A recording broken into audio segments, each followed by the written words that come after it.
আফ্রিকার সুবর্ণ প্রভাতে কুয়াশার মাঝে নিঃশব্দে এগিয়ে চলছিল সিংহী মিয়া।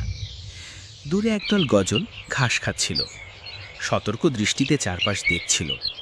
মিয়া দেহ নিচু করে ধীরে ধীরে কাছে যাচ্ছিল। ঠিক তখনই এক সতর্ক পাখি ডাক দিল। সঙ্গে সঙ্গে গজলগুলো বজ্রপাতের মতো দৌড়ে পালালো। মিয়া ঝাঁপিয়ে পড়ল, পা মাটিকে ছুঁতে না ছুঁতেই এগিয়ে যাচ্ছিল, কিন্তু গজলটা দ্রুত মিলিয়ে গেল দিগন্তে। শ্বাস ফেলে দাঁড়িয়ে রইল নিয়া, ব্যর্থ শিকারে হতাশ। হঠাৎ পেছনে ফিস ফিস শব্দ। ঝোপের আড়াল থেকে উকি দিল তার দুই শাবক। উজ্জ্বল চোখে তাকিয়ে আছে মায়ের দিকে।